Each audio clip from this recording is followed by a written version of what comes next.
20 a.m. WCPT Willow Springs and streaming worldwide at WCPT820.com. We are Chicago's progressive talk, where facts matter. Now your WCPT 820 weather update. From the Weatherology Weather Center, I'm meteorologist Jennifer Wojcicki. A winter weather advisory will go into effect shortly, and then a winter storm watch goes into effect here later this evening. We'll see periods of snow showers here for today with cloudy skies and a high into the upper teens. For tonight, a chance for snow, cloudy, a low near 9 above. Saturday, another chance for snow, cloudy skies, high around 24. Sunday, mostly sunny, high around 26 degrees. That's your latest Chicago weather update. Currently, it's 10 above. Refresh your bathroom with big savings at Lowe's.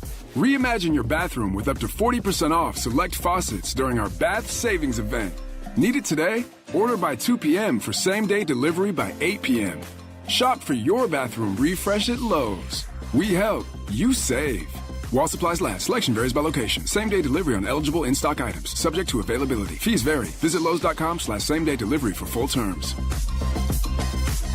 Chicago's progressive talk, WCPT 820, where facts matter. Welcome to Choose Views with Richard Chew. Get ready to dive into a world of insightful conversations and thought-provoking discussions. As progressives, our job is to have an all-inclusive, full-on assault with all of our players. A show that focuses on moving our political, social, economic, gender, and cultural conversation forward. And all of our players means all of our players. It's Choose Views. And now, here's your host, Richard Chew. Good Friday morning, progressives. Welcome to the January 30th, 2026 edition of Choose Views, 773-763-9278. This is my last show of the month because it's the end of the month. I've been waiting to say that all morning because it's like, how often does we have a 30th and then, but anyhow, welcome to the show, guys. Find my show on Facebook Live, TuneIn Radio, and of course, YouTube. And, of course, the number here is 773-763-9278. You can call in or you can text in. Email me at richard@WCPT820.com and follow me on X, Instagram, LinkedIn, Facebook, Blue Sky, Threads, Substack, and Spoutable. Catch all of our shows by subscribing to our WCPT podcast on Apple Podcasts, Spotify, and iHeartRadio.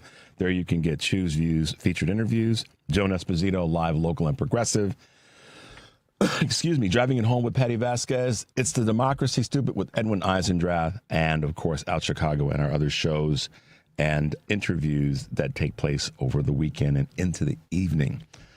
So make your way over to heartlandsignal.com. Busy morning, so I'm going to be making it through. At Heartland Signal, a couple of really good posts that we have there. One of them is sort of this battle between the two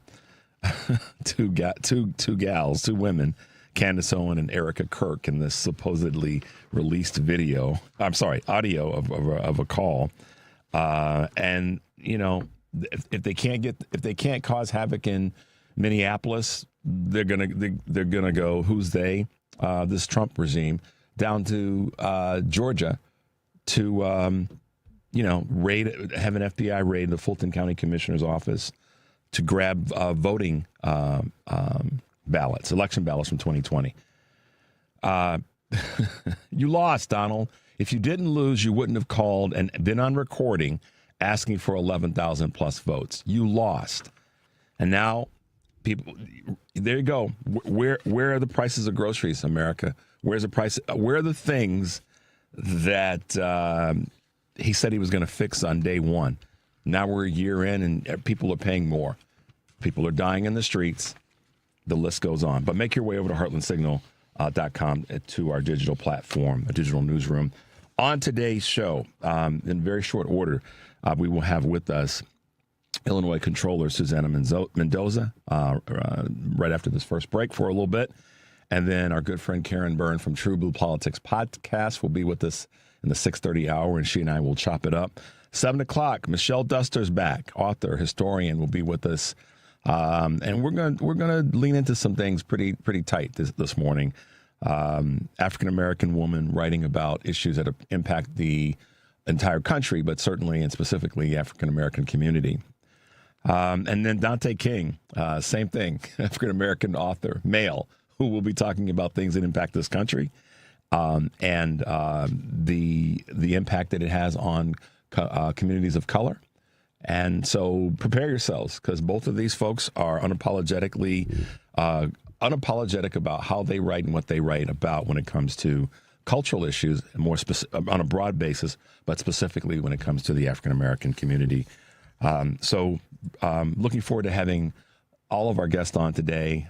We are busy, as always, and I'm grateful that you guys, as our wonderful audience, appreciate who we bring on. And we'll keep that going next month. We're in February, next week. How about that? But for now, so we stay on target with a couple of things. I want a couple of quick Choose Views news items as we kick off this Friday, January 30th, 2026. Layoffs accelerate as companies continue to reset. Intensifying layoffs at major U.S. companies suggests the employment environment is deteriorating, according to the Wall Street Journal. Layoffs at Amazon, UPS as early as yesterday, actually, Dow these are organizations that have looked at their hiring or their unemployment as a form of retrenchment, as companies are expanded during as they did during the pandemic. Trimming headcount to address some of this is what's happening. Losses have been concentrated in certain sectors like tech and logistics, which accounted for 250,000 of the 1.2 million jobs that were lost in 2025. The Dow is to slash 4,500 jobs, turning to AI instead. And that reduction is said to be, again, something that's tied to AI, but also some of the fallout that's still taking place as a result of tariffs. So Dow is planning, the chemical giant Dow is planning on slashing 4,500 jobs. That's crazy. Healthcare costs are worrying Americans more than any other expense. Healthcare costs are weighing on Americans' minds more strongly since January 1st. And, of course, accelerated by the Affordable Care Act subsidies, which has caused premiums to increase dramatically. New data shows that 2/3 of Americans worry about the price of health care more than other expenses, including groceries, utilities, gas, and housing, with the majority reporting an increase in medical bills already this first month of the year. An estimated 7.3 million Americans will lose ACA coverage in 2026 due to the end of the enhanced tax credits, according to projections. All right. And last but not least, crude oil. And this is may seem like an odd story, but one that does impact us when we talk about the cost of gas. At the fuel pump, Brent crude futures rose as much as 2.7% yesterday to hit a $70 cost per barrel. It's the first time they crossed that threshold since September. West Texas Intermediate, also known as WTI, meanwhile crept past $65, despite what Bloomberg calls a significant oversupply. Crude has also been on the rise so far this month here in 2026, thanks to geopolitical tensions, particularly in Iran and Venezuela. And this is the latest surge linked to Donald Trump's threats against the Middle Eastern nation. So there you go, guys. A couple of quick Choose Views news items on this Friday, January 30th, 2026. So I said earlier jokingly that this is the last show of the month, and it is. But it's been one hell of a month. And the question gets asked often. So Donald Trump's been in office for a year and a week, basically. The question gets asked, it's sort of this political football that gets kicked around question, which is, are you better off now than you were 4 years ago? And I think that, right now the question has to be, are you better off now than you were a year ago? Because it's been a year. And everybody's going to answer that question based on their own personal experience and how they're navigating through things right now. But I think that one of the things that we have to look at is, are you better off now than you were a month ago? We came into the new year excited, looking forward to getting through this craziness as best we can, and we're going to do that. We are resilient. I actually had one of those, not a premonition, I had one of those visions. I literally had this driving yesterday. I said, there's going to be a point when we all look at each other, and it may be later this year. It may be a year from now, but there's going to be a point when we look at each other and we're going to say, doggone it, we made it through. And in having that thought, I asked myself, how do we do that? And I said, because we are resilient. We're resilient folks. We are. We went through a world war and came back, in some people's minds, much stronger. And that's really when our prosperity as a nation really, really took off. And so right now, I think that resilience is the key word that allows us to be able to deal with what we're dealing with. This first month, this short year, or early part of this year, it's resilience that I think has allowed us to stay in the fight. And it will be the thing that we look back, once we get to the midterms and hopefully we're prosperous and we win back the House and potentially the Senate, that's going to be the thing that we lean into. I'm hoping that, and I do, I do lean on hope, but it also requires action. And I know that you guys all know that. We have to act. We have to be willing to, as the phrase goes, kind of put it on the line. And, we're going to do that. Between now and the end of the year is really, it's a long way away, But when we talk about where we are right now and what we've endured and how we've, been able to make it through, we are resilient folk. And that's what's going to allow us to continue to go forward. So we're going to hang in here together. This first month has been crazy, as you know what. But we're going to hang in here together. We're going to fight together. We're going to get through this year. I'm going to be here every day to do my part to help in that process. I promise you that. Let's take a quick break. 773-763-9278. You're listening to Choose Views on WCPT AM 820 in Chicago and WARR 1520 AM and 103.5 FM from Warren County, North Carolina. I'm Richard Chu. We'll be right back.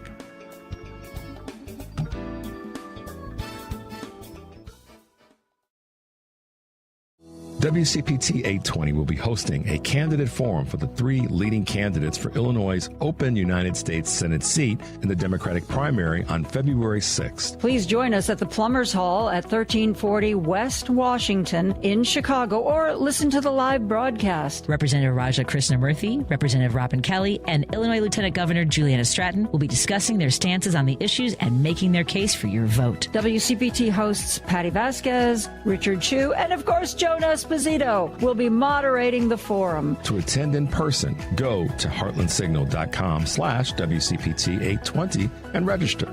We'll have limited seats available, so please register early. Meet the leading Senate Democratic candidates at a free WCPT Live Candidate Forum at Plumbers Union Hall, Local 130 on Washington Street in Chicago, Friday, February 6th. The forum starts at 1 p.m. and is sponsored by Plumbers Union Local 130. Chicago's Progressive Talk, WCPT 820, where facts matter. Welcome back to Choose Views with Richard Chu. As welcome back to the show. Good to be with you this morning. We're going to keep it moving because we have a tight schedule, tight morning, but it's always a good thing. Serving as the 10th and current Illinois Comptroller since December of 2016, someone that's just made it her business to be a strong advocate for empowering all folks throughout the state of Illinois is our own Illinois Comptroller. That would be Susana Mendoza. Good morning, Susana, and welcome to the show. Good morning, Richard. How are you? Happy New Year. Happy New Year. I know, it's right. I'm doing great. How about yourself? I'm doing great. But you know what? It's almost Happy Valentine's Day. Can you believe it? I know. Well, goodness. Happy Valentine's Day in advance.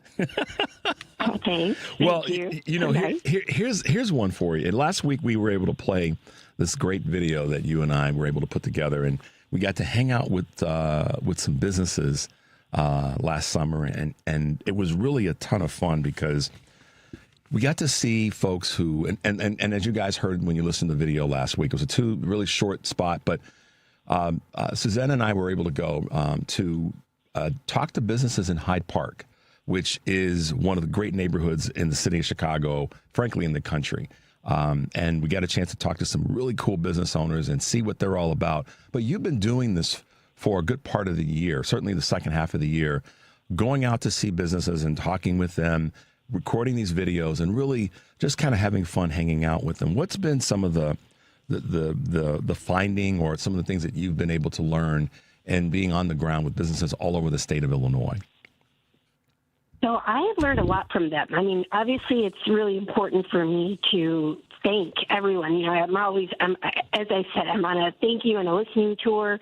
And, you know, part of that is just thanking people for still choosing Illinois as their state of residence, but also in Chicago, people to choose Chicago as their city to live in and stay in. And businesses, same thing, right? Thank you for weathering the storms that we've had in the past. I've seen that up close and personal as Comptroller, how people struggled to stay in business through the budget impasse, then affected by a pandemic. And so it's, you know, really fun and important to ask people how they're doing, right? How are you guys doing? What are your challenges? And then in the meantime, do our part to help promote businesses so that people get out there, know that they're around, and go try out their stuff. Sometimes it's restaurants. Sometimes we're highlighting a product that's being made. But at the end of the day, it's a thank you to these businesses. It's also recognition of their contributions, right? They're job creators. They're keeping people employed and able to provide for their families. So we're kind of all in this together, and that's really what drives these videos, is getting people to connect.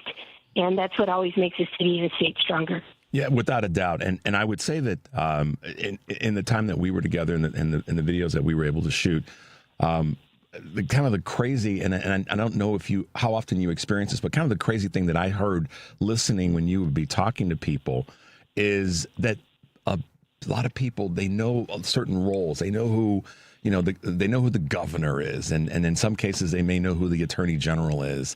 And they know who the mayor is. They know who a mayor is of a particular city.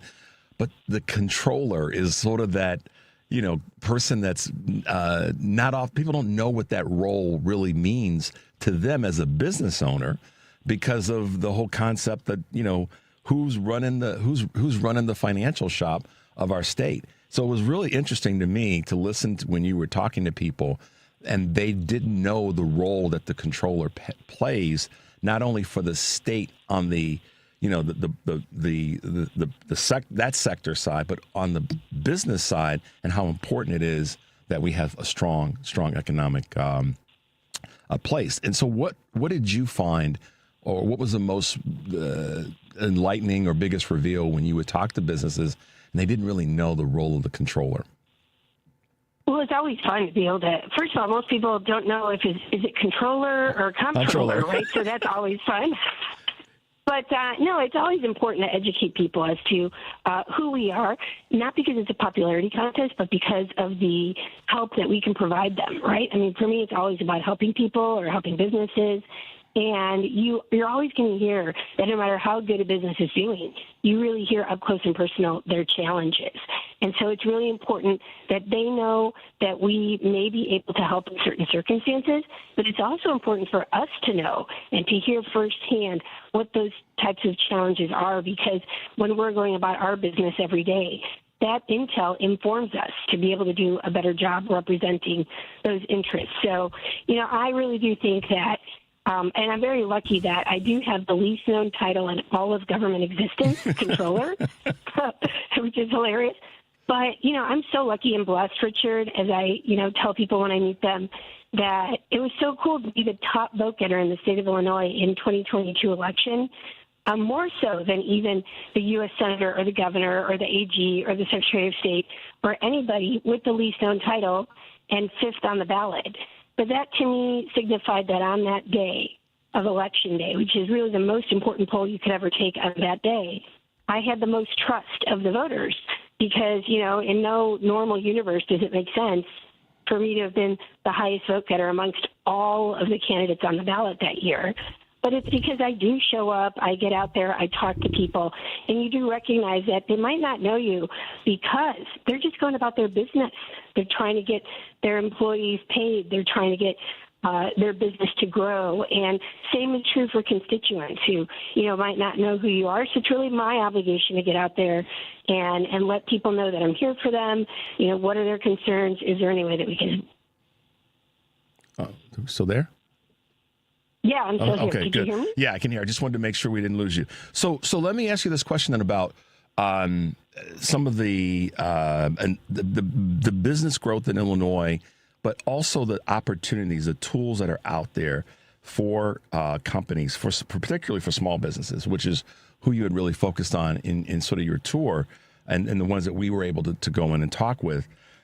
There are some tools that a lot of businesses may not know are available to them. It's the EDGE program. That's one that comes to mind. And the SBDC, and there are a few others that are out there, Advantage Illinois. Talk a little bit about what those programs, how those programs can be beneficial to small businesses and medium-sized businesses that need that support mechanism from the state of Illinois. Yeah, well, those programs are critically important, and they have been born out of conversations with businesses or people wanting to start up businesses. And all of those are easily accessible in terms of learning more about them by going either to my website, which is illinoiscontroller.gov, or going to, for example, the Department of Commerce and Economic Opportunity, which is the governor's websites, but that's under Department of Commerce and Economic Opportunity, DCEO. Just Google that and, grants for small businesses, and you'll find a plethora of different potential opportunities. But let me talk to you really quickly about one that my office runs, and that one's called the Smart Business Illinois. And we actually help line up businesses to be prepared to bid on state contracts. And that's huge because you often hear, how do I get a contract with the state of Illinois? I provide XYZ service. Maybe it's, you sell, we use widgets as an example, but let's say you sell those little boxes of milk, right, that school lunches we're so used to seeing, and you want to provide them to the schools, or you want to provide them, unfortunately, let's say, to the correctional facilities across Illinois. Well, that would require a contract. And in order for you to be able to bid, to say, I can provide it at the best cost and, the best delivery services, whatever, you have to actually be in the pipeline to be able to bid on a project like that. So in order to get in that pipeline, we help businesses do that through the Comptroller's office, through our Smart Business Illinois, and also we will hold their hand through the application process. It's a free service that we provide, and this is especially helpful to small and veteran, female-owned, minority-owned businesses who, might not know where to get started. Get started by calling us or going on our website and reaching out to us because we want to help you. We can help you fill out those applications, get you set up so that when a opportunity becomes available, the state puts out an RFP for a service that you can provide. We want you to apply for that, and being in the system already gives you a pipeline to be able to respond to those requests for services immediately. So it's really cool. It's been fun to see businesses who just had it in their heart and in their mind actually now be doing business with the state of Illinois because they started through our program. Yeah, there's so many businesses that you're absolutely right. I've talked to individuals that are they may be looking to retire. And as a financial advisor, I see this all the time. They're looking to retire, and they've said, I'm done working, for the company I've worked for, and I'm looking to start I may want to take a break for a year and then start a business, do something that I've always wanted to do, or something that I know really well and do it on my own. And this is where your office has been a tremendous support for so many individuals that are pivoting from being an employee to starting something new. So this program is just it's been an awesome tool, along with many others that you've been a part of. It's not creating, but certainly making sure that that people were aware that they exist in the first place. And I was, for anyone listening, just remember, we don't run a ton of programs, but we know where they're all at, right? So if you don't know where to get started, just go online to IllinoisController.gov. Call someone. We have great people at our call centers. And if you ask a question, we'll try to find the answer for you. And even if it's not something that my office handles directly, we'll find out, is it DCEO? Do we line you up with small business development centers? We can help. So don't be shy. Give us a call, shoot us an email, and we're here to help. Absolutely. So, you've done a phenomenal job with our state's budget and just continually making sure that, we've got our bills paid on time and just trying to make it right for the state and whatever part of the state you are, because you're a state of full, you're not just for the particular, community or district. It's a statewide office. So I got to ask you this question. I was talking with a congressman from North Carolina, a state representative from North Carolina the other day, and he said that they still don't have a budget. How does Illinois stack up in your experience with other states when it comes to us getting our budget, getting our financial house in order? Well, I would say that over the last 6 years, we've done a very good job in having a budget. Governor Pritzker has, thankfully, every year presented a budget. He has presented his budget as required by the Constitution, and he has ultimately passed balanced budgets on time. And I will never, ever take that for granted again. I'm very thankful of the job that he's done in making sure that we're passing balanced budgets, but also that they're on time and that he's doing his job of introducing budgets. And I say I'll never take that for granted again, because I became controller in December of 2016, on December 5th, and that was day 523 of a budget impasse that lasted 736 days. So I can tell you that at that time, just not that long ago, the state of Illinois was dead last in having a budget presented. We went almost 3 years without a budget, Richard, and that was insane. It drove 8 credit downgrades in a row in just a 2-year period. Not having a budget those 2 years led to $1.104 billion in just late payment interest penalties for the penalties that we get for not paying our bills on time. And it, of course, drove a $17 billion backlog of unpaid bills, which was crushing small businesses. It was crushing big businesses. But I met people, Richard, literally who were suicidal, businesses who had double, triple mortgaged their homes, who were losing everything.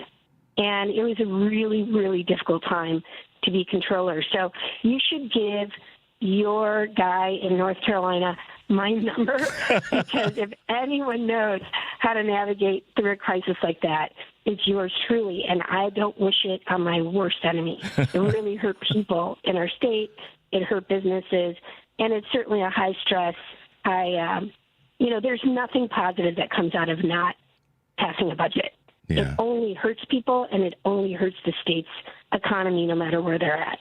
Well, so thankfully those days are over, but you can hear the PTSD in my head, Yeah, I can. Well, listen, it was great hanging out with you this past summer and shooting the video. Lots of people who got a chance to hear it have really been appreciative of that. And you and I both can be humble in the fact that we were able to talk to small businesses. And we thank you for the hard work that you've done for nearly a decade as state controller to get the house in order. And maybe I will pass your information on to the representative down in North Carolina. Yeah, he needs like a therapy line. Trust me.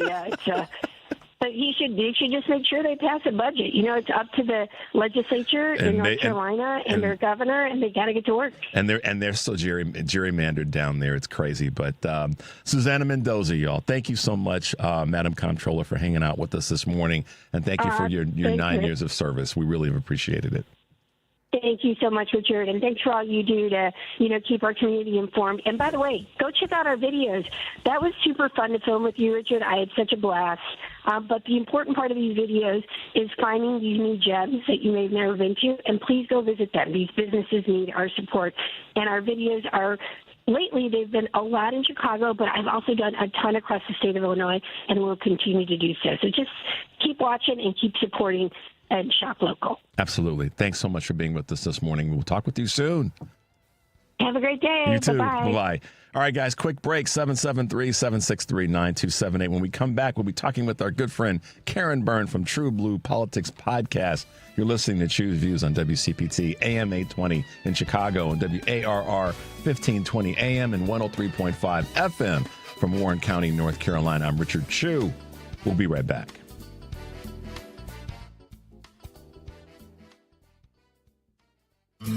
This is a WCPT Veteran Minute. In the mid-1800s, many American women were expected to follow what history calls the cult of true womanhood, where men would go off to work and women would stay home, taking care of the house, their children, and husbands. During the Civil War, many women left their homes to join the fight. Thousands of women from the North and South volunteered to join brigades, while over 400 women disguised themselves as men to fight in the war. In the Union, 20,000 white and African American women worked as nurses, traveling from hospital to hospital, offering care to wounded soldiers, even helping to convince the government to create United States Sanitary Commission to create a preventive, hygienic, and sanitary service for the benefit of the Army. During the Civil War, women were faced with new duties, challenging many men's minds for what should be a proper woman's place.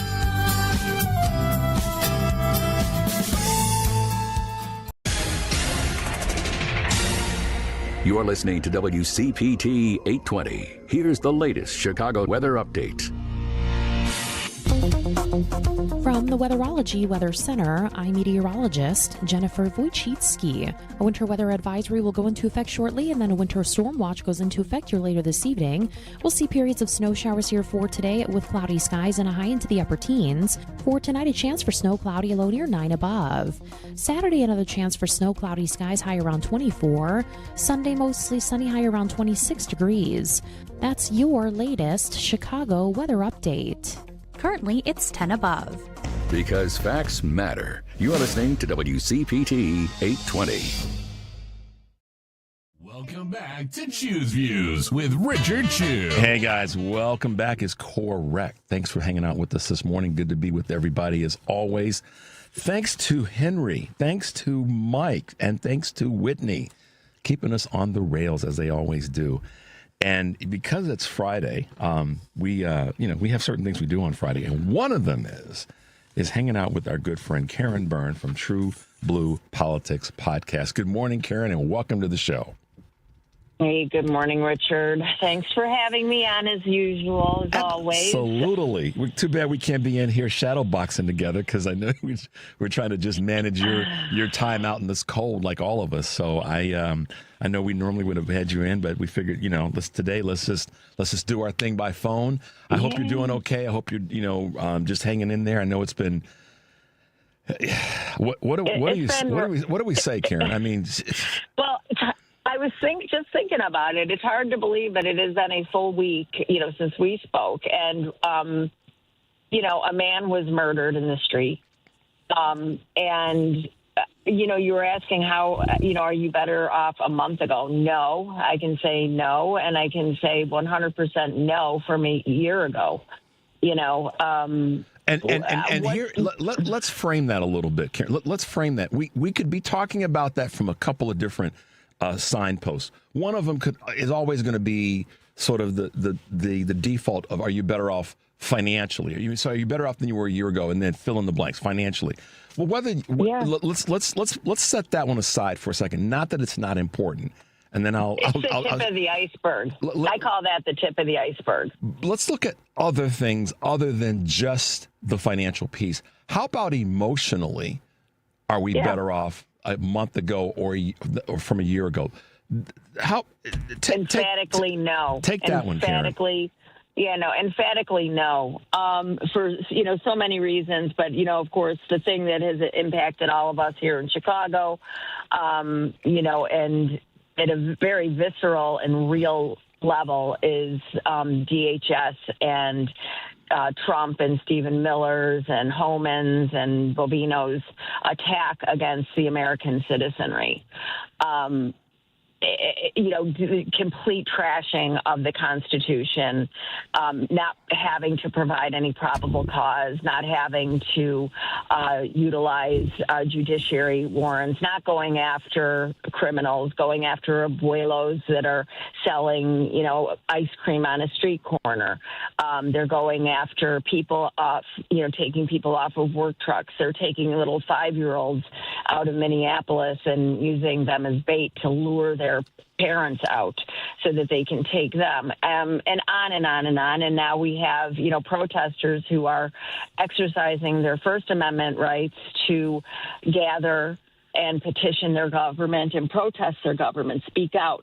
They're able to get out there and videotape law enforcement. And, let's be real. DHS, CBP, and ICE are not law enforcement. They're not behaving as law enforcement. They do not have anything identifying who they are individually. They are allowed to get away with wearing masks, concealing their identity, and it's not because they're afraid of being doxxed. It is because they're afraid of accountability.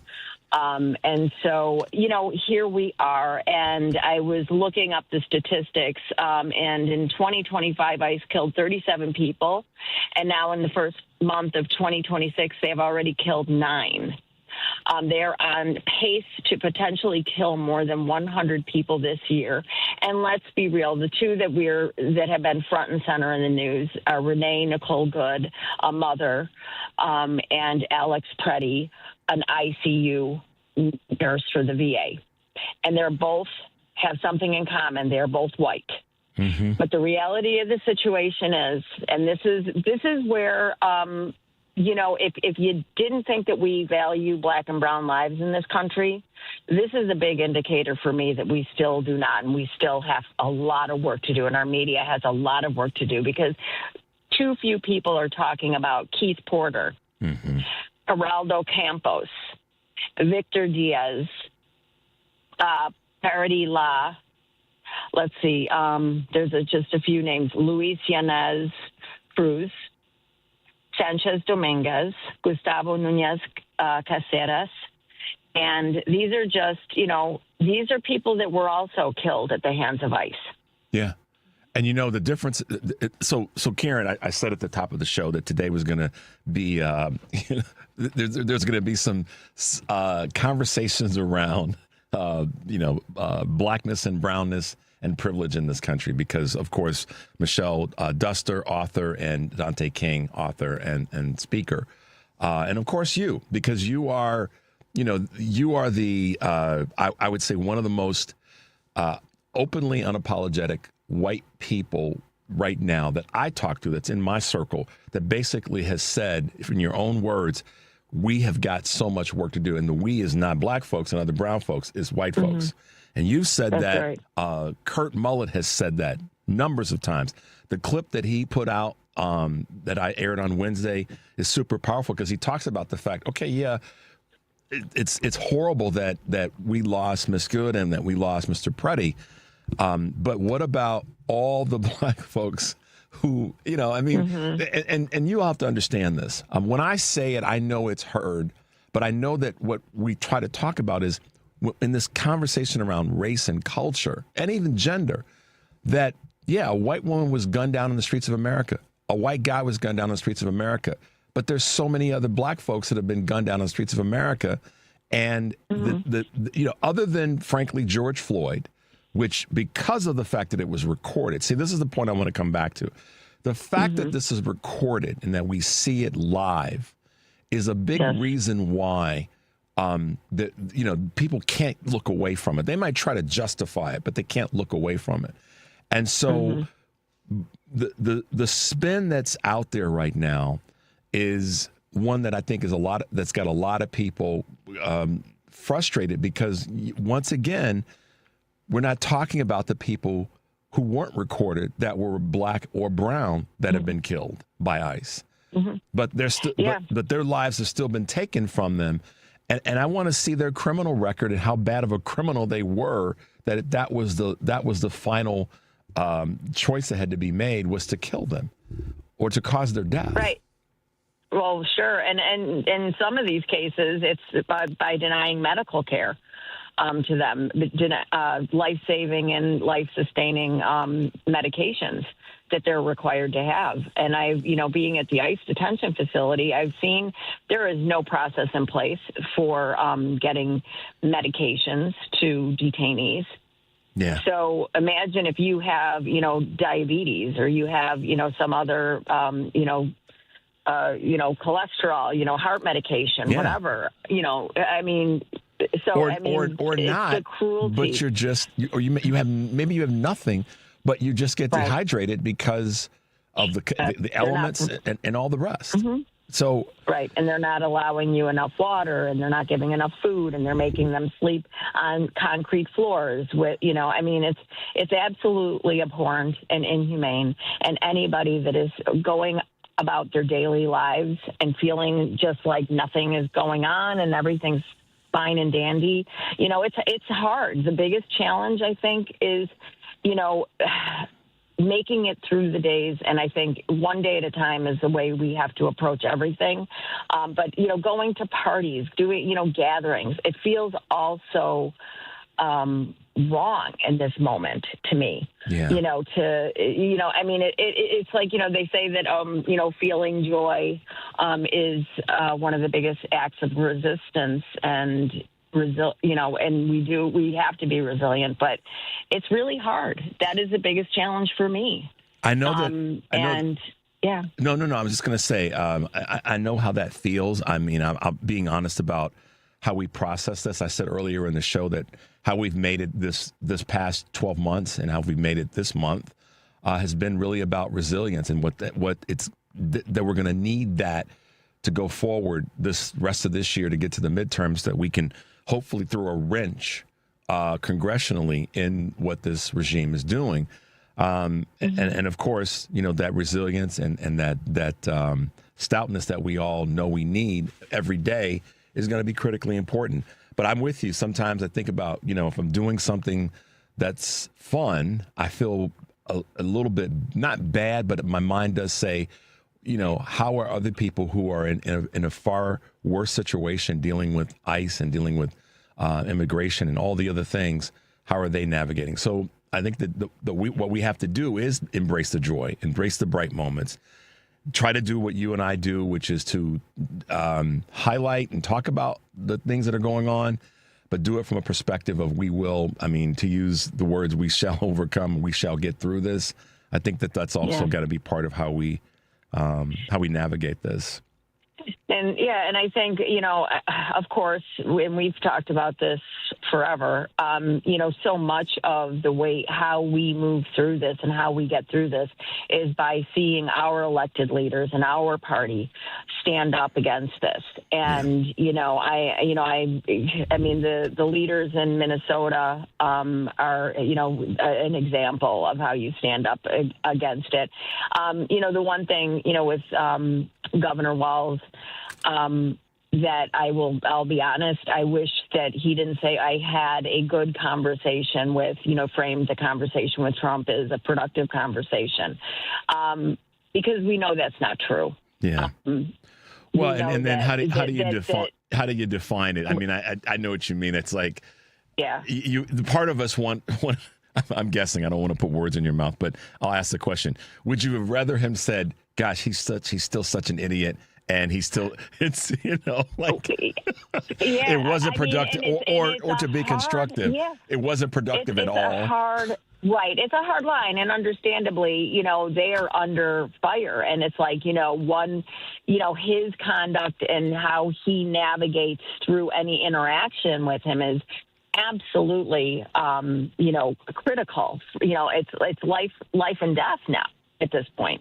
But so I get that line that, anybody that deals with him has to take. But I always think about Governor Pritzker and when he said that he tried to work with him right during COVID, and you're not going to come out on the winning end of that.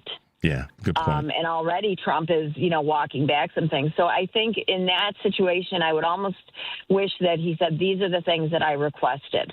Yeah. Yeah, I get it. You know what I mean? Yeah, these were my asks, and then we'll see what happens. Yeah. You're listening to Choose Views on WCPT AM 820 in Chicago and WARR 1520 AM and 103.5 FM from Warren County, North Carolina. I'm Richard Chu, and we're talking with our good friend Karen Byrne from TruBlu Politics podcast. You know, Karen, I hear you loud and clear in that space, and we want them to be able to navigate through dealing with him and all this craziness. And they've got to do it in the way that they've got to do it because they're the ones that are, on the call or in the meeting and all that. But yeah, it would have been nice. And, Governor Pritzker handled it a certain way. Governor Moore handles him a certain way. And they all do what they have to do. I think the difference right now is that literally Minnesota's under fire. He's a monkey with a machine gun, essentially. And so you're like trying to negotiate with that, So, I mean, it is extremely precarious and difficult. But, we do have, leadership, I think, and members of our elected officials in Washington that are, getting the severity of this. I mean, shame on the House Democrats that voted to, give more funding when what have they done with the billions of dollars that they've already received? No accounting. They don't have to show any accounting for how that money was used. Because we know that, under Biden, there were more people deported, but they were deported with due process and for less money. So there needs to be some accountability there. And so kudos, though, to the Senate Democrats. Yep. There was a 55-45 vote against moving forward with the 6-bill package that would, among other things, fund the Departments of Homeland Security, the State and Health and Human Services, as well the Pentagon. And now it looks like they're moving on to break those things up and take them separately. Well, and the vote's important, you guys. It's important because it's important for the substance of the vote. But it's also, I think, what we've got to do in this moment is so many people want to criticize the Senate, the Democrats in the Senate and the House. And when they don't do the thing that we believe we sent them there to do, then we need to be critical of that. At the same time, in this moment, they don't get a medal for doing their job, but in this moment, it does need to be recognized that they got this vote the right way and that no Democrat, every Democrat voted in line with what the Democrats should vote. The reason I say that's important right now is because, again, oftentimes the conversation is the Dems aren't doing a damn thing. And so when they do the thing that they've got to do, that they were sent there to do, we do have to, I believe, acknowledge that. Otherwise, we're just playing along with the sort of the talking points of the Republicans and the talking points of, frankly, the corporate media. So, this is how it has to happen. This vote matters a lot more than people think. And I hope that, it allows people to stay plugged in to what has to get done. So, Karen, the small little pivot that I want to make, or at least a little bit of a point I want to bring to your mind. It's interesting how people who, and we talk about kissing up to, how people that have kissed up to Donald Trump end up getting burned. Now, Kristi Noem sucks at her job. No other way of putting it. The worst. Should be gone. She's really good at killing puppies. Right. And all that. So she deserves whatever she does or does not get as it relates to her ineptitude. But once again, Donald's kind of kicking her to the curb. We're going to kick her to the curb. And she's going to be persona non grata, just like Ghislaine Maxwell and so many others who were right up in his business, and just like Marjorie Taylor Greene. And now and so my point is, this just goes to show how weak-willed that some of these folks are. When are they going to learn?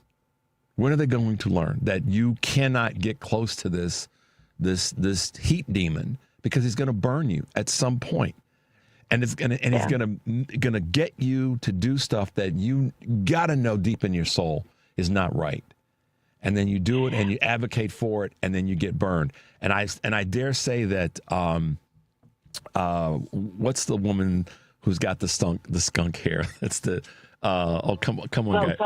Tulsi Gabbard is about to have experienced that same thing with the situation with the votes, the ballots rather, down in Georgia. He's going to pimp her out as well, and it's going to happen. I mean, it just what are your thoughts on that?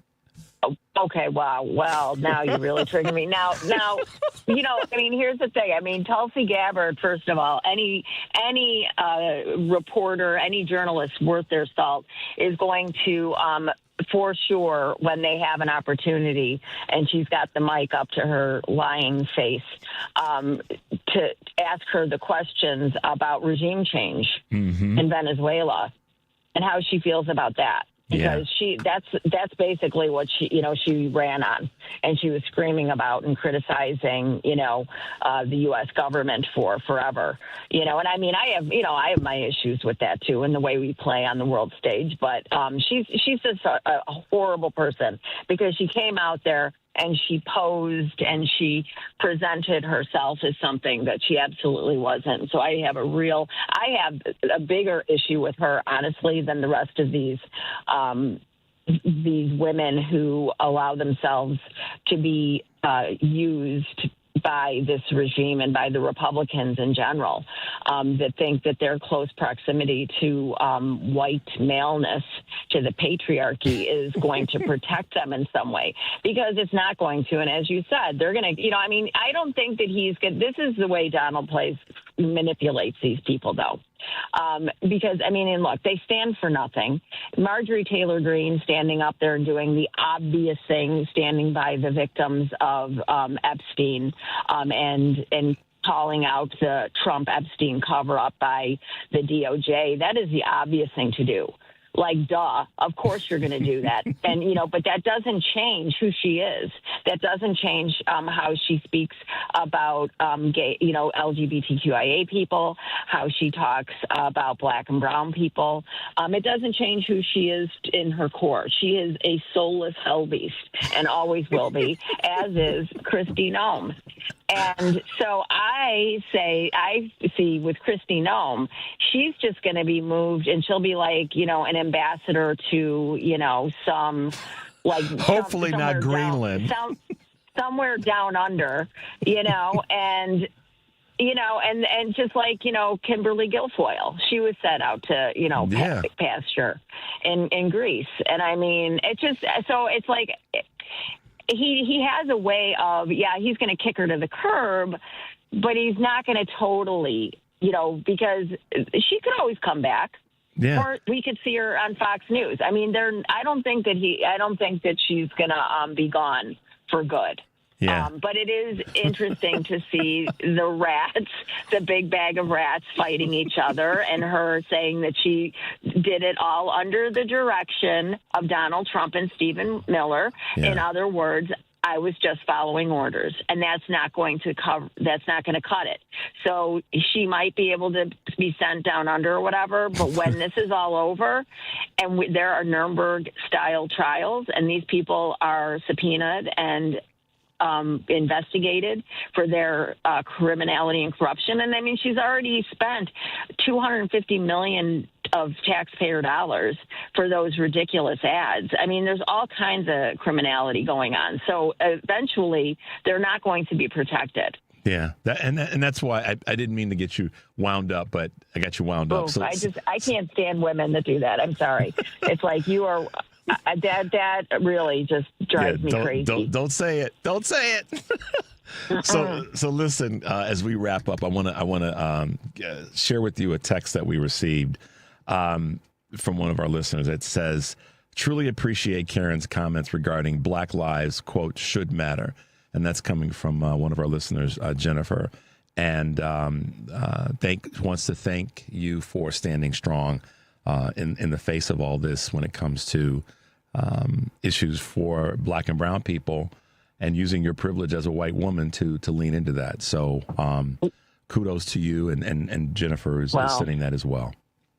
Well, thank you, Jennifer. Yeah, we all have to do it, though. Every single person out there, every single white person, the days of feeling comfortable and not getting out of, your safe space and calling this out and disrupting this racism at every turn, those days are over. Yeah. It has to be over now. Yeah, it's true. It's true. Karen Byrne, guys, TruBlu Politics podcast, also known as Karen from Chicago. Thanks for hanging out with us this morning. Stay as warm as you can right now. I'm going to stop saying stay warm. Just stay as warm as you can, because it's just cold, y'all. It's just cold, and we're going to get more snow here in Chicago. Be well, my friend. Turn up those bun warmers. Turn up those bun warmers in the car. I'm toasting right now. So. There you go. Be safe, All Karen. right, Have a great weekend. Love you, too. Talk to you soon. Have a great one. All right. Bye-bye. Bye. 773-763-9278 is the number. You're listening to Choose Views on WCPT, AM 820 in Chicago, and WARR 1520 AM and 103.5 FM from Warren County, North Carolina. I'm Richard Chu. We'll be right back. Wow. Check up on health with Chris Whitting. The problem really for suicidal people is that there often isn't help available when they need it. That's Michael Allen, MD, from the University of Colorado. He tested a smartphone app that reduced repeated suicide attempts by 58% among patients with a prior history of attempting suicide. The generation coming along is really used to working through things on their phone and would prefer talking via chat than talking to a person. So in some ways, you might think that talking to a person would be more helpful, but in some ways it takes more effort and you're more exposed, maybe more embarrassed talking to a person. And so talking to an app reduces that barrier. With Checkup on Health, I'm Chris Whitting. WCPT Replay. Joining us now is the brand new executive director of the Gender Cool Project, Chase Glenn. I'm a trans man who grew up in a small conservative town in a pretty religious family, and this was back in the 70s and 80s when we didn't have the internet. We didn't have, necessarily a whole lot of support even for trans folks, and where I grew up, I didn't think I knew anyone who was trans, didn't hear any stories about trans folks. And so my upbringing really just, as I was able to discover who I was, just set me up for sort of understanding the importance of the support and the stories that organizations like Gender Cool tell. Keep listening to WCPT 820 because facts matter. File your taxes for free with TurboTax on Intuit Credit Karma. Just file on your own in the Credit Karma app by February 28th. Valid for those who didn't file with TurboTax last year. AP News, I'm Marcela Sanchez. President Trump says he's nominating former Federal Reserve official Kevin Warsh to be the next chair of the Fed. Warsh would replace current chair Jerome Powell when his term expires in May. The replacement will likely result in changes to the agency that could bring it closer to the White House and reduce its longtime independence from day-to-day politics. Israel says it will reopen the Rafah crossing, Gaza's border with Egypt, in both directions over the weekend. This will allow Palestinians to enter and leave the territory after nearly 2 years of closure. Meanwhile, South Africa has declared Israel's deputy ambassador persona non grata and ordered him to leave the country within 72 hours. AP correspondent Karen Shams reports on Venezuela's privatization of its oil industry. Less than a month after the brazen seizure of then-President Nicolás Maduro in a U.S. military attack in Venezuela's capital, Venezuela is shaking up its oil industry. At a rally in the capital, Caracas, Venezuela's acting president, Delcy Rodriguez, announced she has signed a law that will open the nation's oil sector to privatization. The move reverses a tenet of the self-proclaimed socialist movement that has ruled the country for more than 2 decades. Lawmakers in the country's National Assembly approved the overhaul earlier in the day. As the bill was being passed, the U.S. Treasury Department officially began to ease sanctions on Venezuelan oil that once crippled the industry. The moves by both governments are paving the way for yet another radical geopolitical and economic shift in Venezuela. I'm Karen Shamas.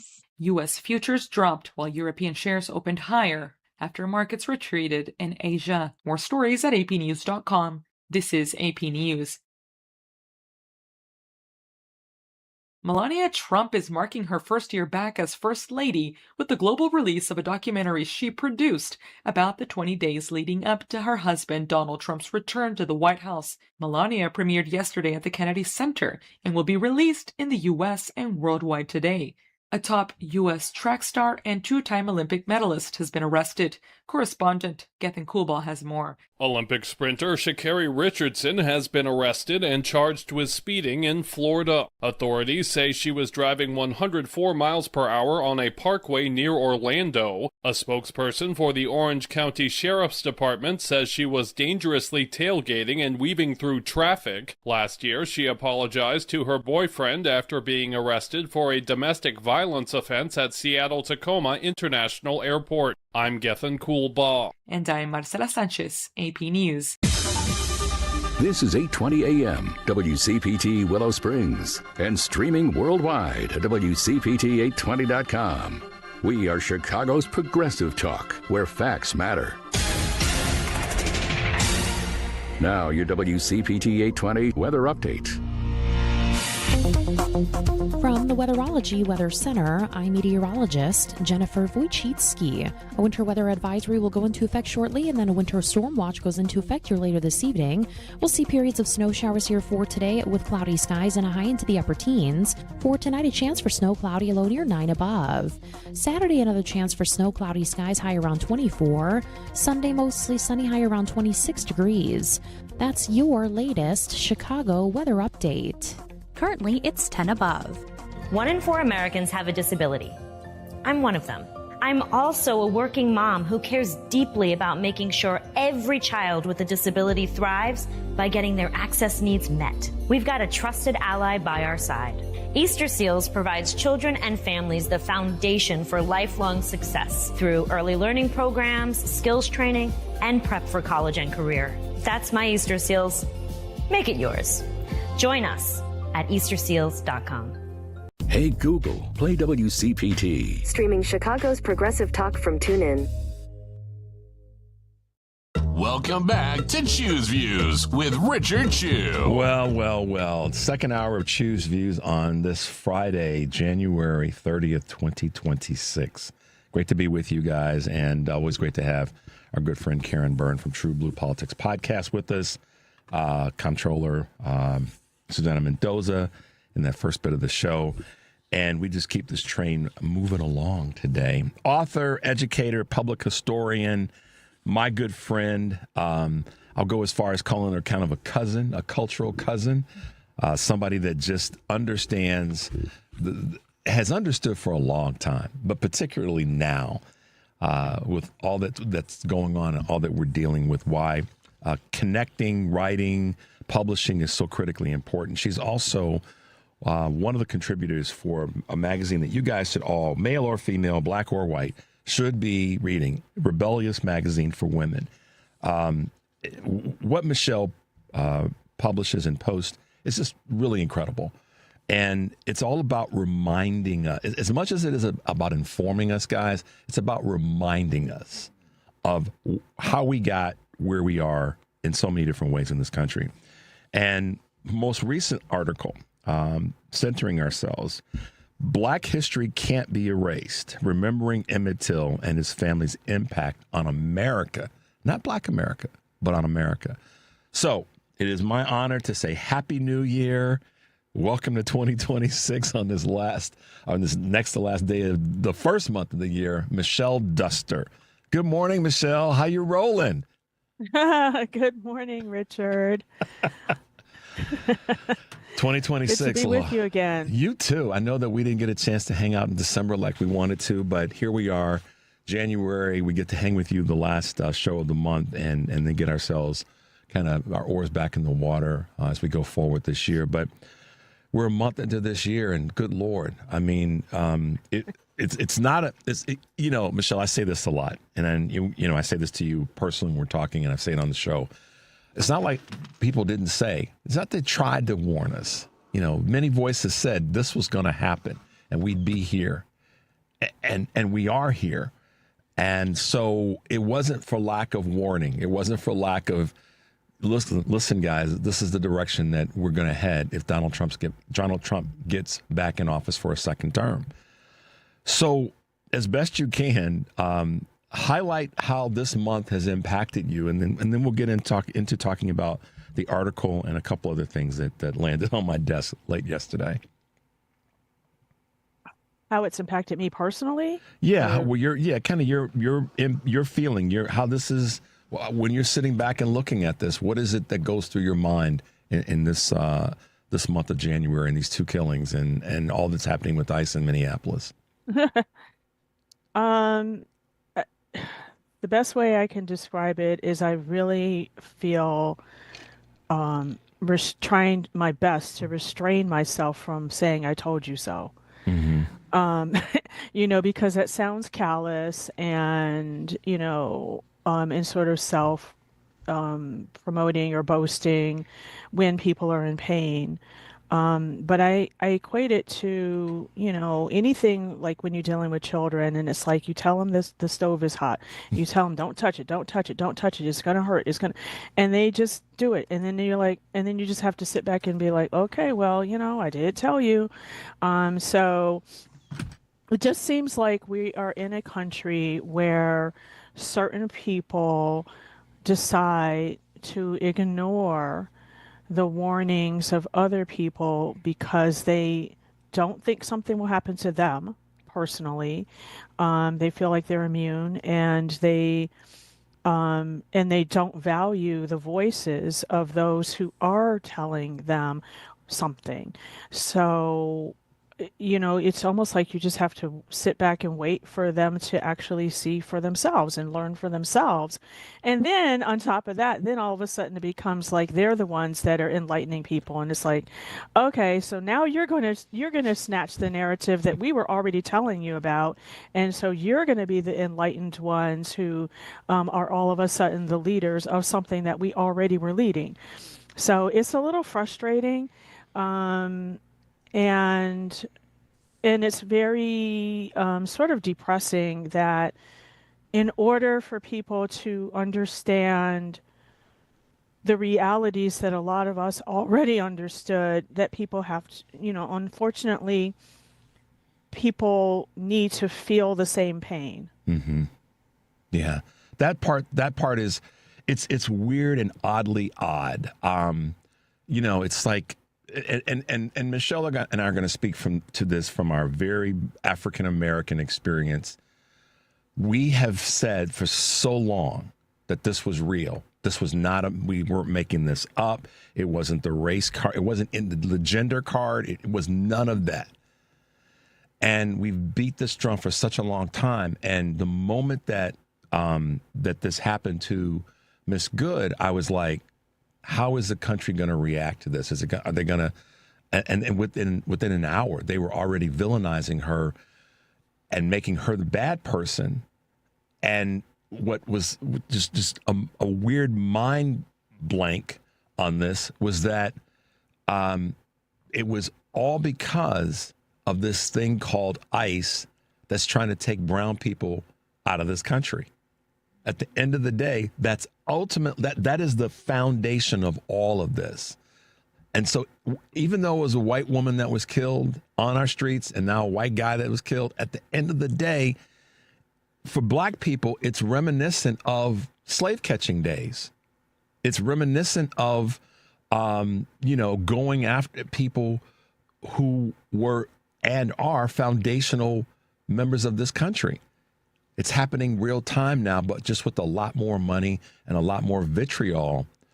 But yeah, it's challenging for me to say or to not say, and I do say it. So I have to be honest here. I do say we told you. We told you we weren't lying and BSing you about how awful there's certain elements of this country are, as wonderful as our country is. But here we are, and it's.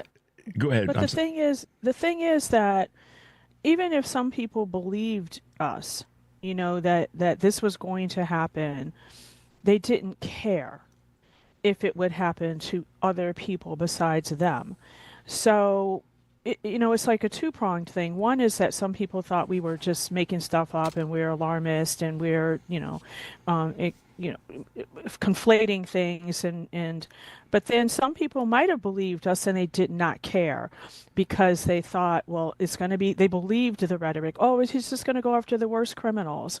And those people deserve to be, treated harshly and deported. And so it's not about me. And I really think that's what it comes down to for me personally, is this attitude that too many people feel that if it doesn't affect me personally, then it's not a problem. Yeah. There's no sense of we are all fellow Americans and we all need to be treated with the same level of respect and dignity. And the othering of people, and even criminalizing the idea of immigration, when, in my opinion, is that this country thrives on exploiting immigrants.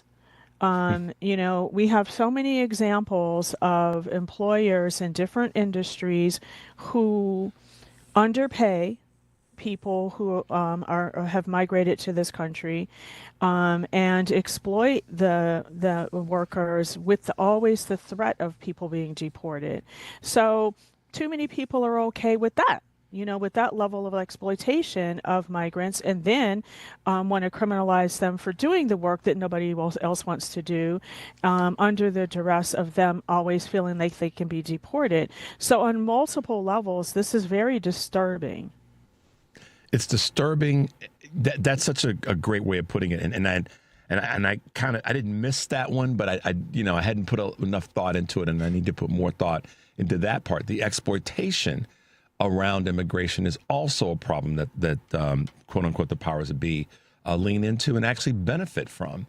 And that's why when I hear people say, well, why don't we go after the businesses that are propping up some of the things that are happening? It's because the businesses are the ones that are exploiting the people the most, and they're also the ones that are funding the politicians who won't go after them. So we know that that's why ultimately more businesses are not speaking up, because they know that they'll get caught with their shorts down, frankly. So, that sure as hell wouldn't be a pretty sight. You're listening to Choose Views on WCPT AM 820 in Chicago and WARR 1520 AM and 103.5 FM from Warren County, North Carolina. I'm Richard Chu, and we're talking with author, historian Michelle Duster, who is just, one of those voices, guys, you may or may not remember. For those who may just have tuned in for the very first time, she's a great granddaughter of Ida B. Wells, another great historian. And Michelle has carved out and cut her own path in the great shadow of her great grandmother. But Michelle's a fighter, and I oftentimes when I talk with Michelle and when I have her on the show, Michelle is one of those cerebral people. She's always thinking about something. She's always got that mind working about what's the next and what she's writing. And you need to check out the work that she does over at Rebellious Magazine for Women. Whether you're a guy or a gal or you're African American or any other community, you need to check out Rebellious Magazine and check out what Michelle is doing. Her latest article just recently dropped, Black History Can't Be Erased, Remembering Emmett Till and His Family's Impact on America. Okay, that part right there is what really gets me about the title of the article and then the content, is the impact on America. Michelle, take us through what those words mean to you and why that impact is beyond just the African American community in the United States of America. Well, when I think about Emmett Till, for those who are not familiar, he was a 14-year-old African-American boy from Chicago who went to Money, Mississippi in 1955 to visit family, which was very common for African-Americans, especially at that time, for people to go down south, to visit family during the summer. You have to remember there was a great migration of Black people who came. 6 million Black people left the South, the Jim Crow oppressive South, in order to come north for greater opportunities and freedom. And so Emmett was doing nothing different than most black people who went to South to visit family. And he was 14, and by everything I've heard about him, was sort of a happy-go-lucky, kind of playful, joyful boy. And he was accused of, quote, whistling at a white woman, Carolyn Bryant, who was married to a man who owned a store. So all of a sudden, she accuses this boy of harassing or violating her. And next thing you know, he is murdered by her husband and another man. I think it was the cousin, or brother-in-law. I'm not sure how the other dude was related. But anyway, Emmett was brutally murdered and obviously tortured, and his body, at the assistance of his mother, was brought back to Chicago, and she insisted on having an open casket funeral so the entire country world would see what was done to her son, a 14-year-old boy that was murdered and tortured by grown men. But nothing happened to the murderers. And so, and the woman, Carolyn Bryant, was never admitted and never charged with lying about the fact that her accusation against Emmett Till. So obviously, what happened to Emmett affected the entire Till family, and his mother, Mamie Till Mobley, refused to be silent about what happened to her son, and she and the rest of the family for the last 70 years have pushed this country to remember Emmett, remember the idea that an innocent child can be tortured and murdered by grown men on false accusation and never be held accountable for that type of violence. And the family has pushed this country to honor Emmett, but also, in my opinion, make sure that this country faces the reality of race-based violence and systematic, not making the perpetrators of the violence accountable for their crimes. And so to me, all the dynamics that are around the Emmett Till story are a reflection of multiple levels of the dynamics of this country. White, quote, innocence, white women, quote, innocent, white men being violent and not held accountable, and black children not having the ability to be innocent. Yeah. You know, what speaks volumes is the part, again, impact on America. And so for those of you who didn't know the story, don't know the story, wherever you fall on that continuum, the fact that she had this open casket funeral for her son, it made national news, made national attention, and the courage that it took to do that wasn't just about some sort of hyperbolic messaging. It was about letting the nation know this is what your nation is doing. And many times it goes unaccounted for. In most cases it did at that time, and certainly not talked about. And I look at that, Michelle, and I think about, some of the things that really moved the civil rights conversation and movement forward was the public awareness being, it was no longer something you could look away from. That was one of those tipping point moments. And then when we started to see on the evening news, and I'm you and I are both of the age where we remember as little kids seeing on the evening news all that was happening with grandmothers and babies being sprayed with hoses and dogs coming after them. When the nation saw that, even the white liberals were like, we can't, that's not who we are, or that's not who we think we are. So I fast forward to these ICE murders and some of the things that you just laid out. Are these people going to get punished for their behavior?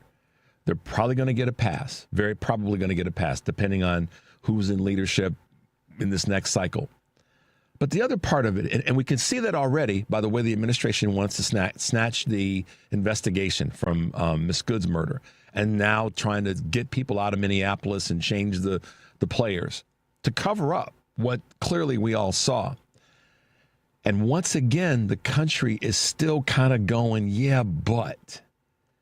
And so will we ever really learn the lesson of when this type of violence takes place, we've got to deal with it and nip it in the bud, or else it's just going to be wash, rinse, and repeat.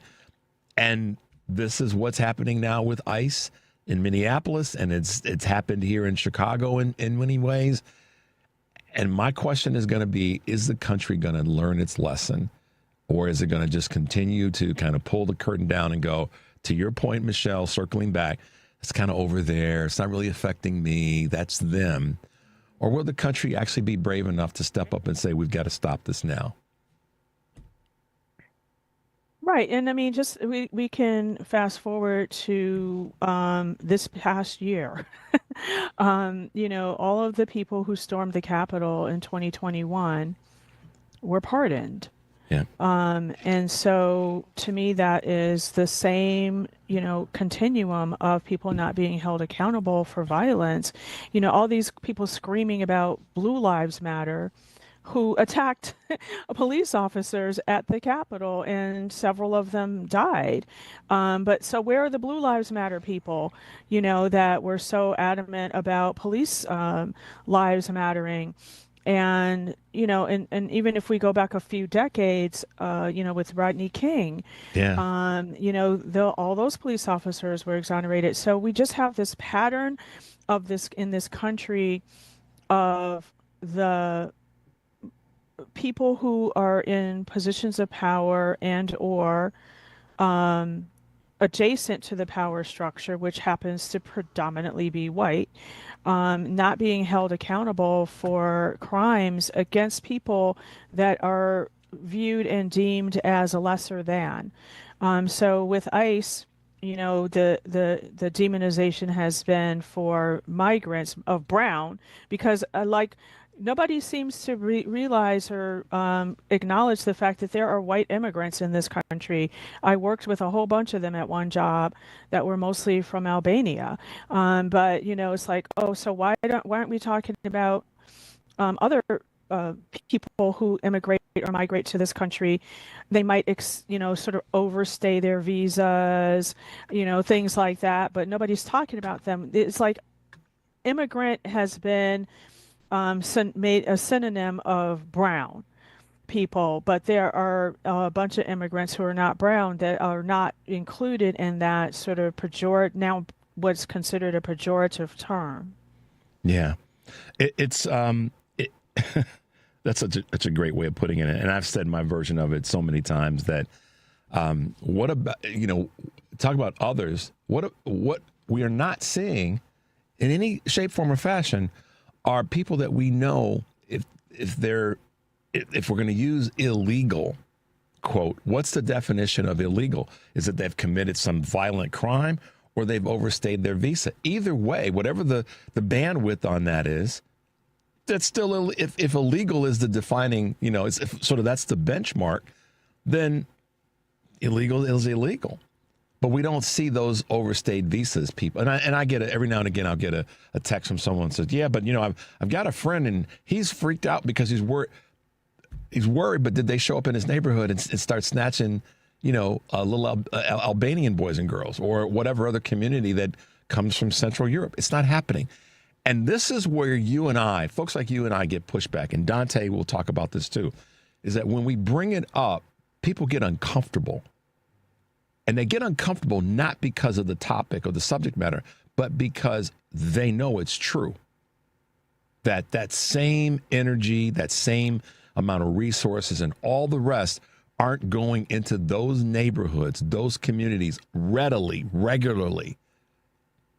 That's where we get pushback because we're speaking a truth about something that so many people in this country still can't get their arms around. That's one of the biggest problems that we just won't face. And in my mind, and I know I'm going to probably catch some hell for this, and you can speak to this as a woman that's black, and in some cases it's bigger than sexism because of the perpetration by people that are white that are women. Am I crazy in saying that, Michelle? Correct me if I'm wrong. Well, pull me back from the abyss. The fact that 53% of white women voted in the last 3 elections in a row for the same person, no matter who was running against him, and they voted against 2 different women who were more than qualified, run circles around the person who's in the White House now when it comes to resume and experience. And so you have the majority of white women voting against women. And they could come up with all kinds of excuses. Oh, the emails, and the policies of Biden that the other person was not responsible for, and every excuse they can come up with to justify voting for somebody who had 34 felonies, was accused of sexual assault, 6 bankruptcies, on and on. But that person was more appealing to them than 2 qualified women, 1 white, 1 black, and Asian.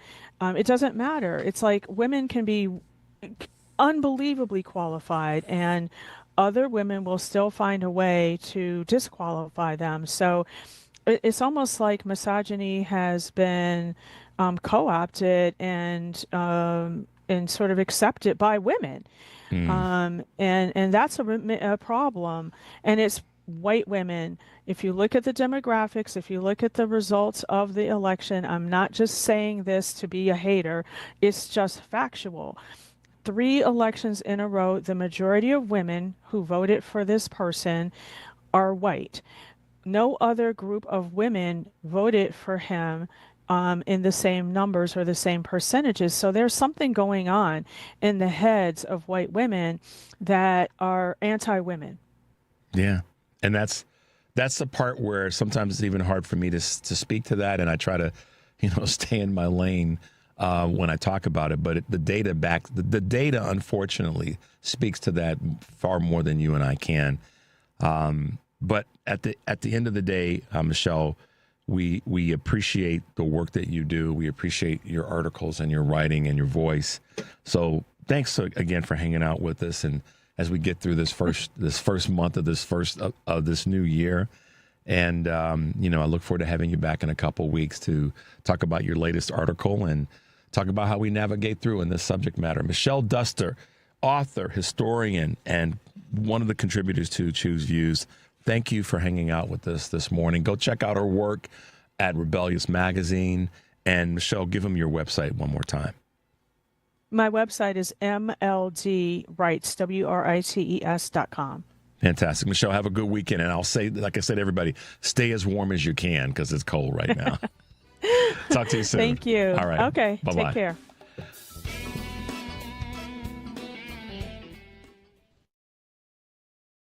This is Tony Moret. I'm an estate planning attorney who drafts living trusts and wills for my clients. You have probably heard my ads here on WCPT for the last few years. Your fellow listeners, when we have completed their plans, say, I wish I had done this sooner. It wasn't nearly as hard as I thought it would be. We can complete your estate plan within 30 days or less.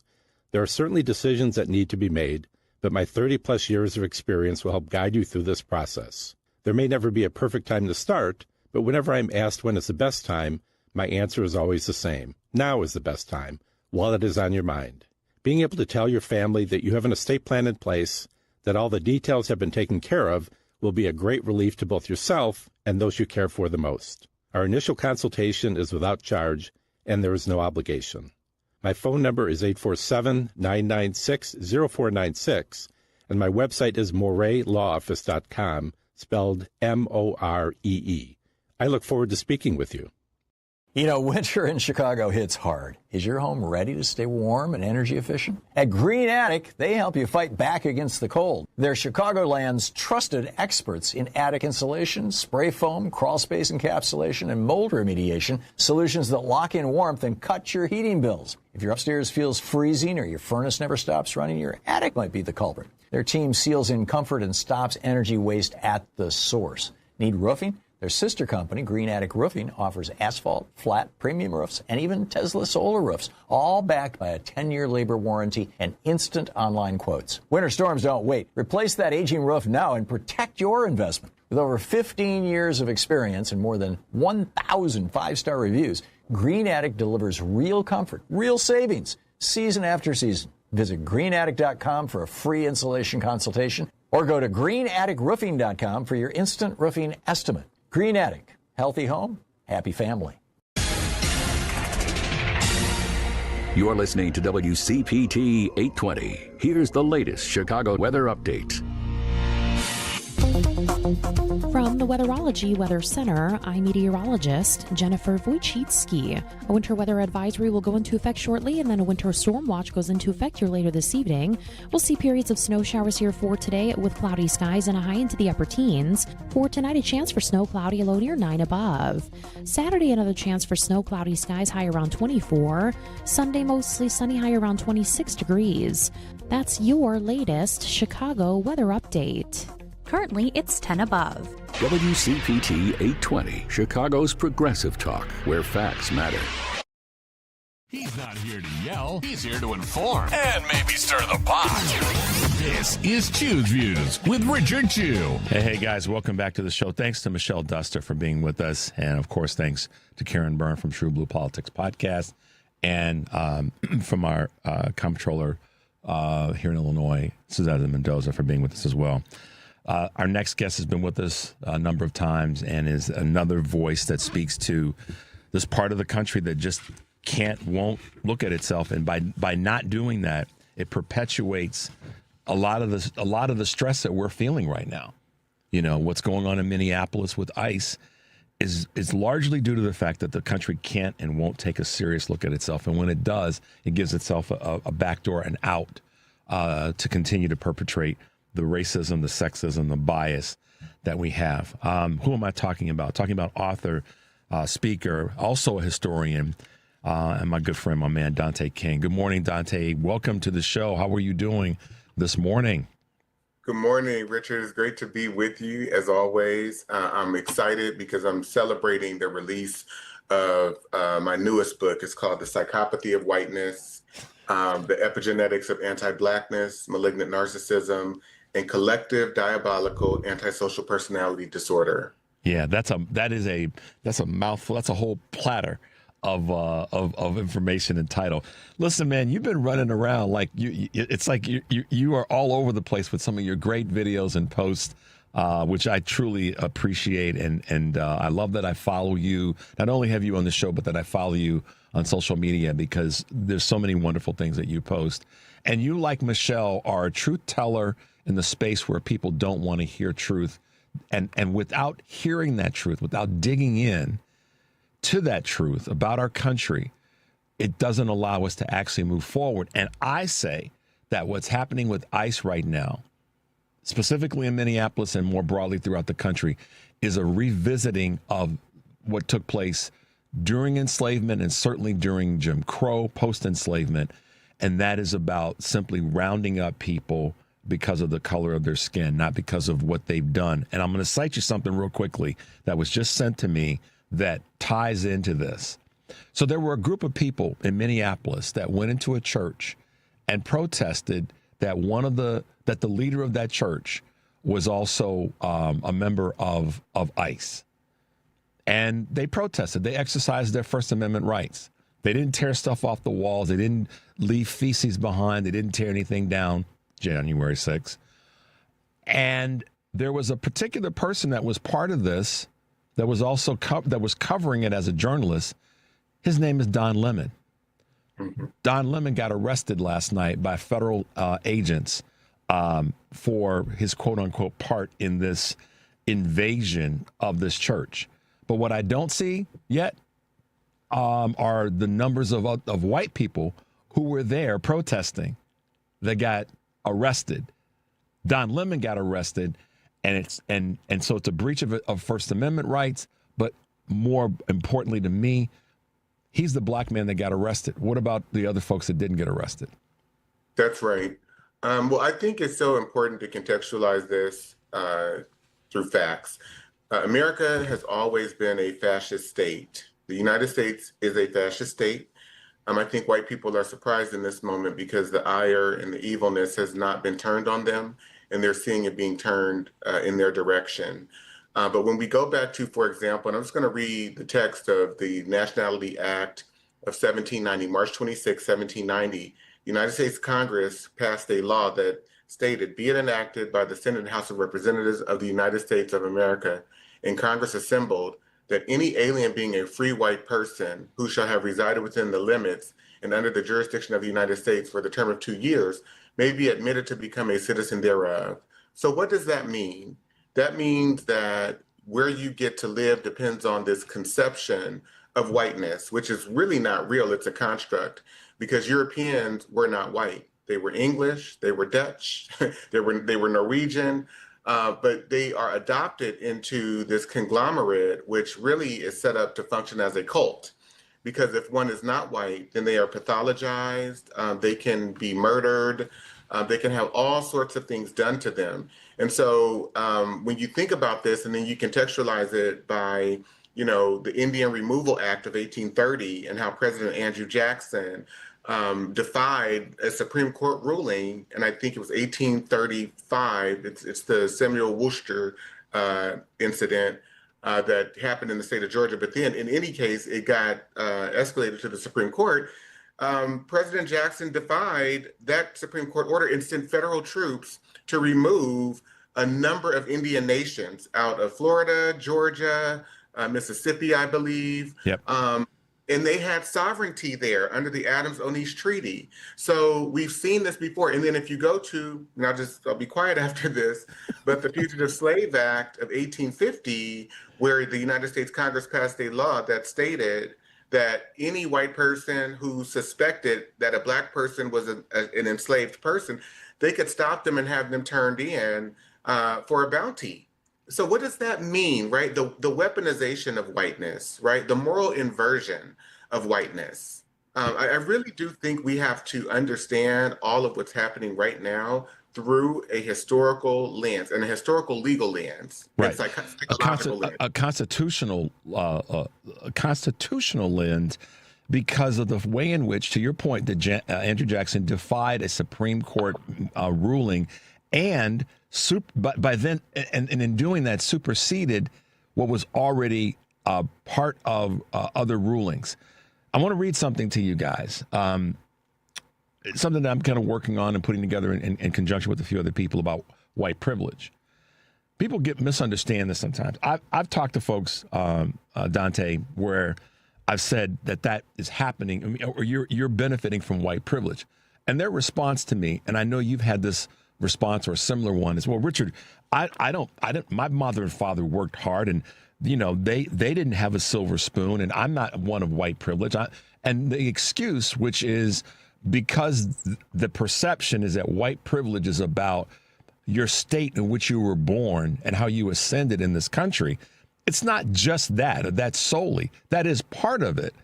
But really, the way that I want people to start to look at white privilege as it relates to where we are today and why we have a situation that's terrorizing communities and a group known as ICE, highly funded by all of our tax dollars, black, white, brown, and everybody else. This is what you really have to look at, folks. White privilege is an institutional rather than personal set of benefits granted to those who, by race, resemble the people who dominate the powerful positions in our institutions. So it's a reflection of those who run those institutions. And we're not talking about college, we're not talking about educational institutions, but all of our institutions as a country. One of the primary privileges is that of having greater access to power and resources than people of color do. In other words, purely on the basis of one's skin color, doors are open to many that are not open to others. That is the definition that I want people to look at when it comes to white privilege in America. And am I off the rails, Dante, or am I even in the ballpark? No, and you're spot on. You are absolutely accurate. And again, this is not necessarily a debate. I don't argue with people when it comes to this. I think white people have so many limitations on their knowledge because they're taught a sanitized version of history that puts them in a state of delusion. They are absolutely deluded. So when we take a look, for example, at the Force Acts of 1870, 1871, which were also overturned by the Supreme Court in the Cruikshank ruling that occurred in 1876 and the United States v. Harris in 1883, which led to racial terror. It basically gave white people the authorization to go out and lynch Black people in mass. When we look at, for example, the same year that Abraham Lincoln signed the Emancipation Proclamation, 1862, he also signed the Homestead Acts, which granted white immigrants from Europe, white immigrants and white people, the opportunity to go into a land office, complete an application, and receive 160 acres of land. In 1909, that was enlarged to 320 acres of land. You've got conglomerates of white people who started business, who not only started their own farms, but built townships in the Midwest and also in the West, right? And so this idea or delusion that white people don't have white privilege or their families worked hard. They worked hard because they had the opportunity granted to them to work hard under this systematic and systemic privilege of whiteness, which is named in the first naturalization law that the U.S. Congress passed. And everything that then occurred is an extension of that, right? So make America great again is a fallacy. It's a false. It's a big lie, because if you were to say that America was ever great, which I say now, our country's a great country. I don't deny that, and I say that as a person that's a citizen of the country that happens to be Black.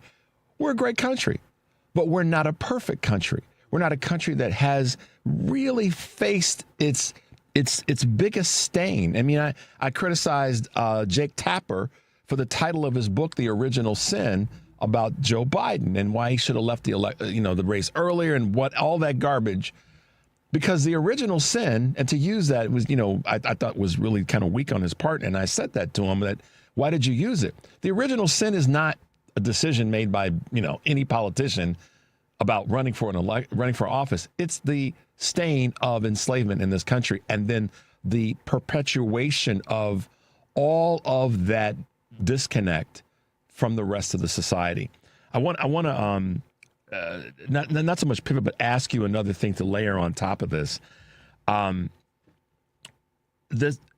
You're such an amazing historian, Dante, and the connection to law as it relates to how law has set us on a course and kept us on a course that prevents us from really dealing with our history, the good and the bad and everything in the middle. And so as we're seeing monuments and statues and all these things being taken down, our National Park Service, and I want you to lean into this a little bit, according to, recently published in the Philadelphia Inquirer, is dismantling exhibits about enslavement. So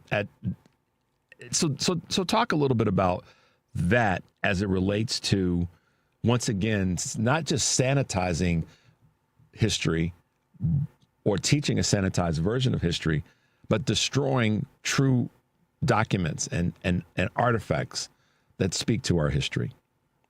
There are so many ways that I could approach this. I want to share a quote, because you use the word rights, right? The rights that we have.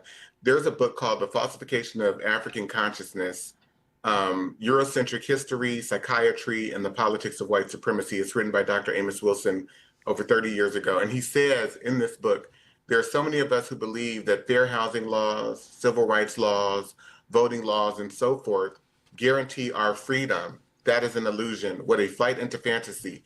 Laws are no stronger than their enforcers. The same people who pass those laws are the same people who are responsible for enforcing them.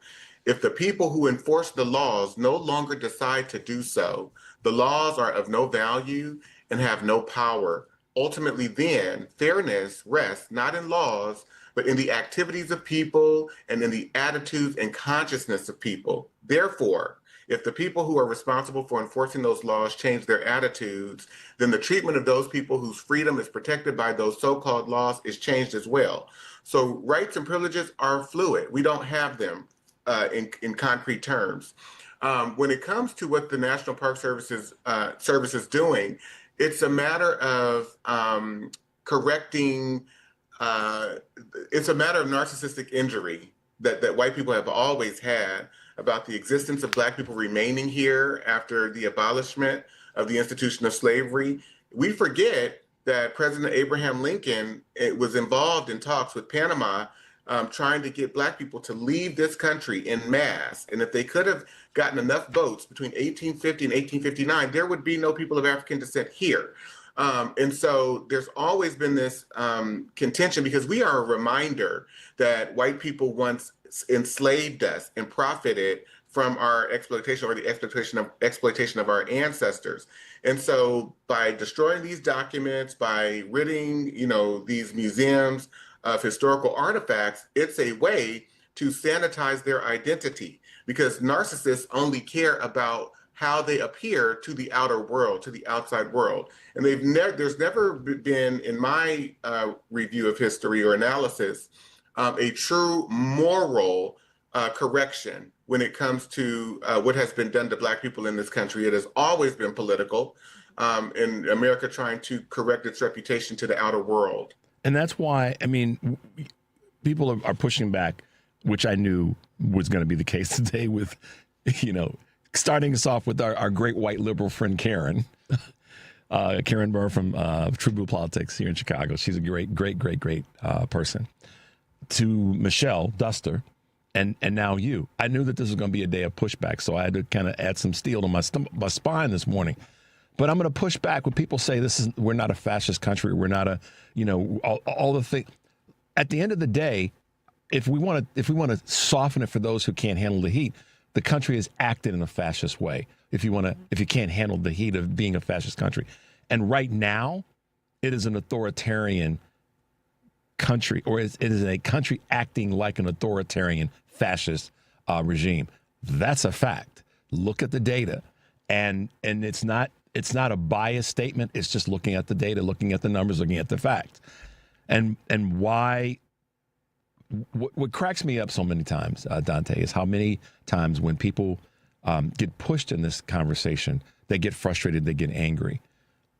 Rather than that, how about getting in the fight to fix it? Calling it out and fighting to fix it is something we could do at the same time. We can walk and chew gum. We can call, just like with gender-based conversations, we can call it out and fight it at the same time. As a guy, I try to carry that mantle every day. I try to fight what I see in terms of sexism and gender bias, at the same time calling it out.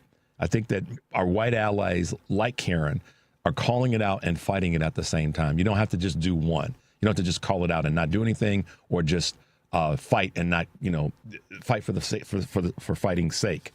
And that's what you've done such a great job of, and you've used history and law, as I said a moment ago, to not justify it, but to highlight this is what the country decided to do. And fast forward to right now, here we are again. Over 50,000 legal examples I have access to and have reviewed over a 15-year period. And I often ask people, when I'm out on a book tour or doing a workshop or speaking at a conference, when people have all of these emotions that come up and they want to push back, what information are you using to push back? Because if it's just feelings, most times it's about people's feelings and their reactions to what's being said, rather than dealing with the facts, right? And so when we go back, for example, to the 1920s, my grandparents were born in 1917, 1919, my great-grandparents in the 1880s, right? 1919, California rules that restrictive racial covenants can be legally binding contracts. Illinois rules the same ruling in 1924, and by 1926, the Supreme Court rules that racial restrictive covenants can be recognized by the courts as legally binding contracts. What does that mean? That means that Black people cannot live in certain spaces, even if they are affluent, even if they are rich. If that is not, if we don't see that as fascism, if we don't see the fact that until 1962, my mother had to go to an all-Black school, a Negro school in San Francisco because of the color of her skin, if that is not fascism, then I don't know what is. And I think what is so the ultimate gaslight is for people who've never had this experience, who've never had to deal with their parents having these experiences or their grandparents, to make a entitled statement and just a very cavalier and narcissistic pronouncement that we've never been a fascist country. It is not dealing with fact, it is dealing with feeling. Yeah, very true. You're listening to Choose Views on WCPT AM 820 in Chicago and WARR 1520 AM and 103.5 FM from Warren County, North Carolina. I'm Richard Chu. We're talking with our great friend, Dante King, author, historian, and public speaker. Dante, I know we're coming toward the end of the show today, and it's so awesome to always have you on. For folks that are listening anywhere in the country, the reason that in this space, at this time, in this country, I want people to slow down and ask themselves certain questions is because our country has in its privilege as a country, has sometimes skipped over the ugly side of our history. And by skipping over it, what ends up happening is we're susceptible. It's like, you know, do you go around a puddle? Do you go over the puddle? Or do you just walk through the puddle? And if you walk through it, you're going to get wet, but you're going to learn something. If you go around it, you'll see that it's there, but you don't have to deal with it. And I've used this analogy numbers of times over my life. If you skip over it, you might skip and slip and fall and still get into it anyhow. So you may as well just walk the hell through it. And when you walk through it, when you get to the other side, you might be wet, but you'll eventually dry off. And you will have learned something along the way, God willing. And that's why I say to this country, stop skipping over our history. Stop going around our history. Walk through it. And when you walk through it, come out, God willing, on the other side, having learned something and be able to take that learning and share it with other people. And it could be on racism, it could be on sexism, it could be on economic issues. The list goes on. How we've treated our foreign allies. Walk through the puddle and see what you learn to the other side. Dante, I'll let you wrap us up because we got a couple minutes before we got to get out of here. Well, I would ask folks who are questioning, those of you who might have strong feelings around this topic, but you are lacking information. I've written 2 books, actually 3 books now. The 400-Year Holocaust was my first book. My second book is called Diagnosing Whiteness and Anti-Blackness, which can be found at any major online global retailer, Barnes & Noble, Amazon. You can go to Amazon and get it. And now my third book, which is The Psychopathy of Whiteness. And you can go to my website. There are free lectures on there. It's danteking.com, so that you can engage in these spaces and in these types of conversations with information rather than just having strong reactions and feelings without doing a thorough analysis and examination of the facts. Again, please go to danteking.com. I would love for you to follow me. You can share feedback with me. I'm always going to be respectful. I respect other people's views, but I do have problems and contentions when people only want to deal in emotion and not fact. Yeah. So I just want to invite people to be more responsible, as I have had to grow into being more responsible when I enter these spaces. Thank you for that, Dante. Listen, guys, they follow Dante. Make sure you get after the work that he does. It will help you process this a lot better. Dante, thanks for hanging out with us on this Friday. Thanks for being part of the show, as always. Look forward to having you back again in a couple of weeks, because I know that we're going to have some stuff to talk about. Be safe, my friend. We'll talk to you soon. All right, man. Weekend. You too. Bye-bye. All right, guys, listen, tomorrow on Live, Local, and Progressive, Joan Esposito will be, not tomorrow, today, goodness gracious, today on Live, Local, and Progressive, Joan Esposito will be taking your calls for the first half of the show, then talking to Greg Hines, columnist with the Chicago Cranes Business, Jonathan E. Howard, doctor, MD, and Darlene Dugan, head of anti-cruelty. Live, Local, and Progressive, that's here weekdays 2 to 5 on WCPT, heartlandsignal.com, and tune in Tonight, Driving It Home, Patty Vasquez will be joined by guest co-host Roger Badish, and their guests include Eric Molick, Senior Development Manager for BEDS, with information on their soup and bread fundraiser this Sunday.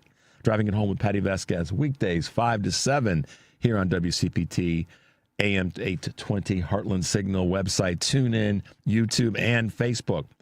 Next week on Choose Views, my guests will include Wisconsin candidate for Governor Mandela Barnes, human rights activist Qasim Rashid, Lavora Barnes of the Democracy Defenders Fund, Virginia Lieutenant Governor Ghazala Hashmi, Chicago Mayor Brandon Johnson, our show regulars Mike Nellis, Kurt Mullett, Kristen Kroll, and Karen Byrne, and more will be with us. And tomorrow is Saturday, so make sure you check out It's the Democracy Stupid with Edwin Eisendrath. He'll be talking to George Packer, author and staff writer at The Atlantic. James Santel, former United States Attorney of the Eastern District of Wisconsin. Steve Held, publisher of Unraveled Press. Betty Hodges, former mayor of Minneapolis and member of the Minneapolis City Council. That's It's the Democracy Stupid, Saturdays 1 to 4 here on WCPT. Next Friday is a debate, guys. Get your tickets or sign up. If you're wondering about parking, as you remember, this is going to be at the Union Hall. Let's see. Plumbers Union, local union 130, and Ironworkers local union 63 are the sponsors of this event. We look forward to having you there. If you want to attend, visit heartlandsignal.com/forum and register today. Wow. Thanks to Mike. Thanks to Henry. Thanks to Whitney for getting us through this today. Crazy, crazy day. Stay tuned for the Stephanie Miller Show. And remember, take that deep breath, y'all, and make your life count. We'll see you next week.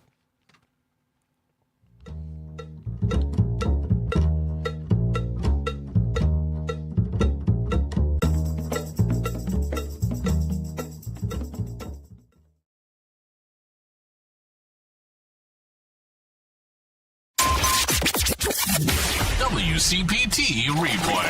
Speaking with Wendell Young, the vice chairman of the Chicago Wolves, and he is the newest inductee in the 2026 AHL Hall of Fame class. There's one goalie in particular that I think you had a front row seat for history, and that's Manon Rheaume when she became the first female NHL player in that preseason game. I walk into the rink, and Phil and Tony Esposito, when they're kind of talking, they're like, we got to put Manon in. Everyone's here. The rink is packed. All the media's here. But what happens if she plays bad? And I go, this is your worry? They go, you're going to play the first 2 periods, Wendell. She's going to play the third. And I go, you're going to let her sit around for 3 or 4 hours, worrying, being stretched, warm up, and then tight, and then have to go in and waiting for that. I go, start her. If things don't go well for her, I go 10 minutes in. I said, I'll go in and just say that was our plan. We're just splitting the periods. And then I go, that's your out. So she goes in and plays unbelievable. I go in, and the rink starts chanting, put the girl back in. Keep listening to WCPT 820 because facts matter. Margaret is a 71-year-old widow who came to Brookfield Tax Planning because she was worried her accountant and financial advisor weren't doing enough to reduce her taxes. During their free, no-obligation tax reduction review, it was revealed that Margaret had been overpaying $7,250 each year since her husband passed. $102,000 lost forever due to a lack of proactive tax planning. Her accountant does returns after the year is over when it's too late. Her advisor handles her investments but doesn't reduce her taxes. Once the year ends, tax reduction options shrink to almost nothing. Retirees and business owners should plan ahead now using legal proactive strategies to slash taxes. Stop overpaying. 94% of Brookfield's new clients are shocked that they've been paying too much every year. Call Brookfield Tax Planning at 708-485-3439 or visit BrookfieldTaxPlanning.com for your free review. You have nothing to lose. That's BrookfieldTaxPlanning.com. File with TurboTax on Intuit Credit Karma. They help you get your biggest refund, and then we help you do more with it. Start filing today in the Credit Karma app. AP News, I'm Marcela Sanchez. Journalist Don Lemon has been arrested after he entered a Minnesota church on January 18th and recorded anti-immigration enforcement protests who disrupted a service. Lemon's attorney said he was taken into custody by federal agents in Los Angeles, where he had been covering the Grammy Awards. A man claiming to be an FBI agent showed up to a federal jail in New York City on Wednesday night and told officers he had a court order to release Luigi Mangione. Mark Anderson was arrested and charged with impersonating a federal officer in a foiled bid to free Mangione from the Metropolitan Detention Center. Mangione is awaiting state and federal murder trials in the killing of United Healthcare CEO Brian Thompson. President Trump has announced his selection as the next chair of the Federal Reserve. AP correspondent Mike Hempen has more. President Trump says he'll nominate former Federal Reserve Governor Kevin Warsh to be the next Fed chair. Warsh would replace Jerome Powell when his term expires in May. Trump chose Powell to lead the Fed in 2017, but recently has assailed him for not cutting interest rates quickly enough. Warsh's appointment requires Senate confirmation. On his Truth Social site, Trump writes he has, quote, "No doubt Warsh will go down as one of the great Fed chairmen, maybe the best." Warsh was on the Fed's board from 2006 to 2011. He's a fellow at the right-leaning Hoover Institution and a lecturer at the Stanford Graduate School of Business. Mike Hempen, Washington. U.S. futures fell and world shares were mixed. The price of oil dropped and the prices of gold and silver weakened. Tax filing season is underway. The average refund last year was $3,167. This year, analysts have projected it could be $1,000 higher. This is AP News.